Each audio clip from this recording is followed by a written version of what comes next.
NATO, or the North Atlantic Treaty Organization, was founded in the aftermath of the Second World War to maintain peace and freedom and prevent conflict.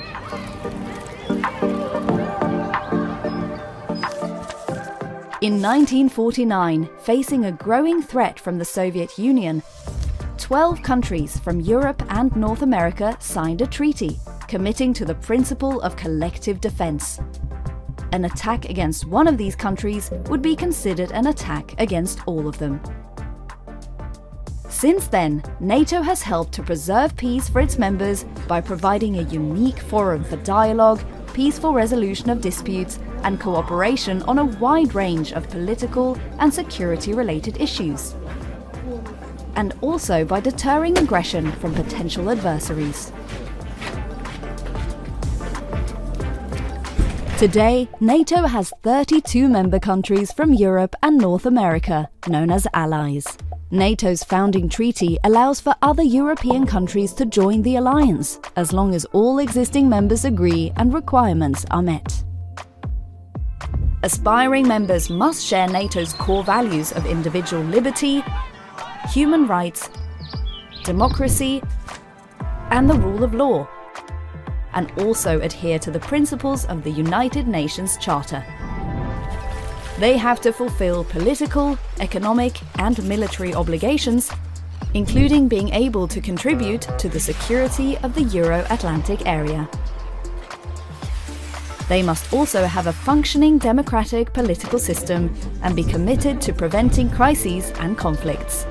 NATO's enlargement promotes stability and cooperation and contributes to building a Europe whole and free, united in peace and democracy. NATO works with a wide network of non-member countries across the globe, which are called NATO partners. The alliance also collaborates closely with other international organizations, such as the European Union and the United Nations, to contribute to peace and security.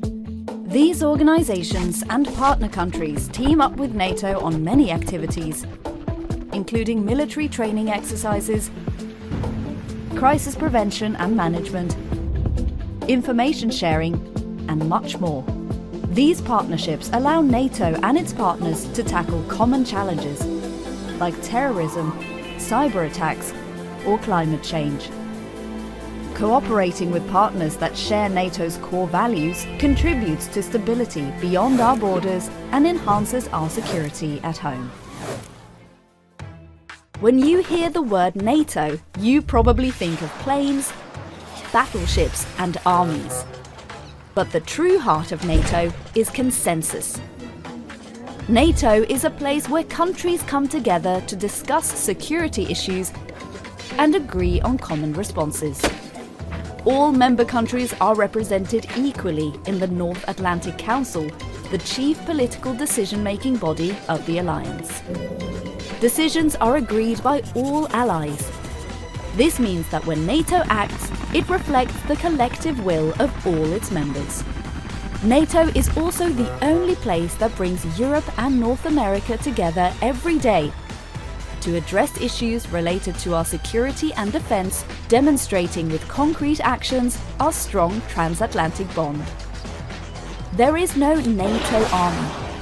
NATO relies on member states to contribute forces. Every country brings something to the table, from troops and tanks to submarines and fighter jets. Allies effectively work together by using NATO standards, which range from ammunition sizes to the words that troops use to communicate. Allies also volunteer to lead military exercises and host NATO facilities on their territory, ensuring security across the Euro-Atlantic area.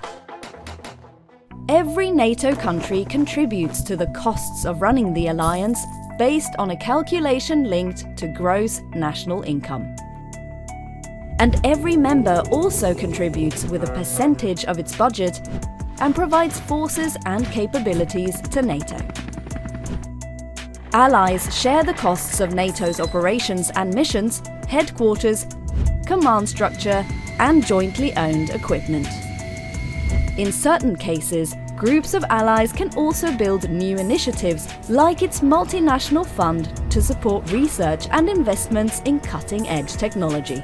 These funds ensure that NATO can fulfill its main mission, safeguarding the freedom and security of all its members every day.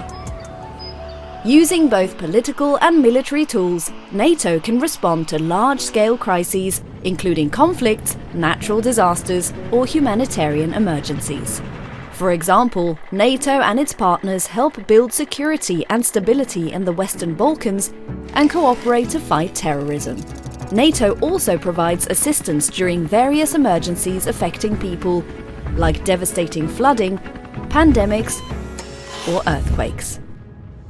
Following Russia's full-scale invasion of Ukraine in 2022, NATO enhanced the security and protection of its 1 billion citizens by reinforcing its presence in the air, at sea, and on land in the eastern part of the alliance.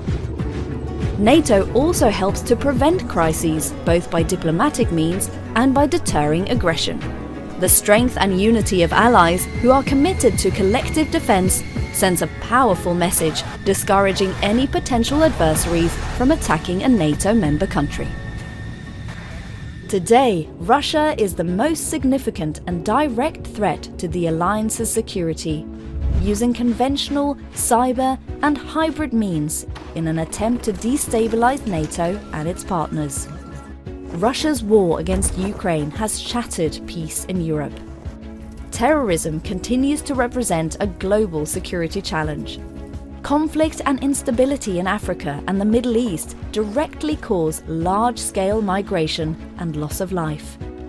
The impacts of climate change, unstable institutions, health emergencies, and food insecurity in these regions can also lead to the growth of terrorist groups.